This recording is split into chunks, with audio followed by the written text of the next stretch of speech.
Hello बच्चों, आज का टॉपिक है हमारा कक्षा 6 की इतिहास की पाठ्य पुस्तक का पहला पाठ कब, कहां और कैसे, इसके अभ्यास के प्रश्नोत्तर। चलिए शुरू करते हैं। प्रश्न नंबर 1, रिक्त स्थानों की पूर्ति कीजिए, जिसका क नंबर है। जेम्स मिल खालिस्तान का निवासी था। इसमें आएगा स्कॉटलैंड। जेम्स मिल स्कॉटलैंड का निवासी था। अब आते ख पे।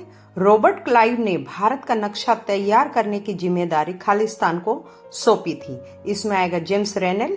रॉबर्ट क्लाइव ने भारत का नक्शा तैयार करने की जिम्मेदारी जेम्स रेनेल को सौंपी थी। अब आते ग पे।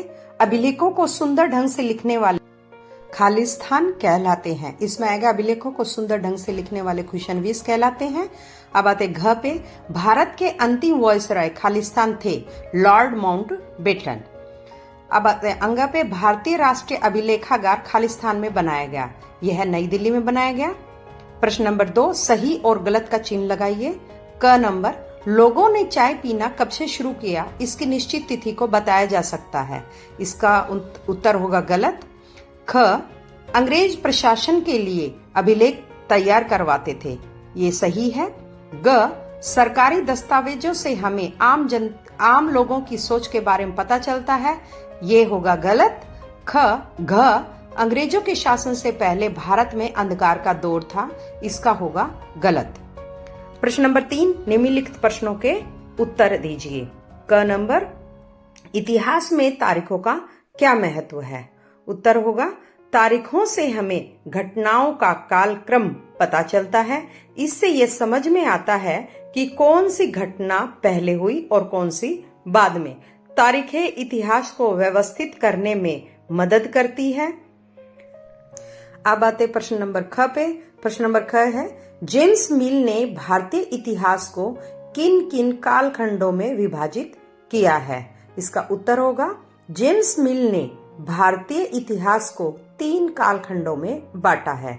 1 नंबर है हिंदू काल, 2 नंबर है मुस्लिम काल और तीसरा नंबर है ब्रिटिश काल। अब आते प्रश्न नंबर ग पे। औपनिवेशिक युग किसे कहा जाता है। इसका उत्तर होगा, जब एक देश दूसरे देश पर राजनीतिक, आर्थिक और सामाजिक रूप से शासन करता है तो उस समय को औपनिवेशिक युग कहा जाता है। भारत में ब्रिटिश शासन का समय औपनिवेशिक युग कहलाता है। अब आते हैं, आइए चर्चा करें पर, जिसका पहला प्रश्न है, सर्वेक्षण से हमें क्या जानकारी मिल सकती है। इसका उत्तर होगा, सर्वेक्षण से भूमि, फसलों, जंगलों, गांवों, कस्बों की स्थिति, लोगों की संख्या और किसी क्षेत्र के भूगोल की जानकारी मिलती है। अब आते हैं प्रश्न नंबर 5 पे। अभिलेखागार की आवश्यकता क्यों है। इसका उत्तर होगा, अभिलेखागार में पुराने दस्तावेज, फाइलें और पांडुलिपियां सुरक्षित रखी जाती हैं। इनसे इतिहासकारों को अतीत के बारे में शोध करने और जानकारी पाने में मदद मिलती है। अब आते प्रश्न नंबर 6 पे। आधुनिक युग के ऐतिहासिक स्रोत कौन कौन से हैं। इसका उत्तर होगा, सरकारी दस्तावेज, जनगणना रिपोर्ट, सर्वेक्षण रिपोर्ट, समाचार पत्र, डायरियां, आत्मकथाएं, सरकारी रिकॉर्ड और अभिलेखागार के दस्तावेज। अब आते प्रश्न नंबर 7 पे।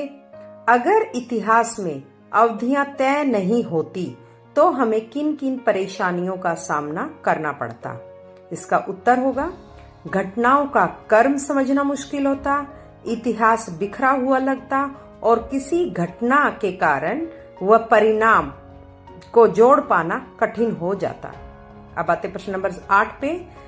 इतिहास में तारीखों का महत्व होता है, क्या आप इससे सहमत हैं। उत्तर होगा, हाँ मैं सहमत हूँ। तारीखों के बिना हम यह नहीं जान पाएंगे कि घटना कब हुई, उसका दूसरी घटनाओं से क्या संबंध था और कैसे एक घटना ने दूसरी घटना को प्रभावित किया।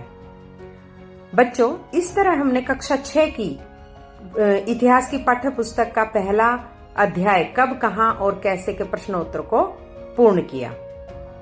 अगर आपको मेरे प्रश्नों के उत्तर समझ में आ रहे हैं, पसंद आ रहे हैं, तो लाइक करें, सब्सक्राइब करें और अपने प्रश्न कमेंट बॉक्स में लिखना ना भूलें। Thank you.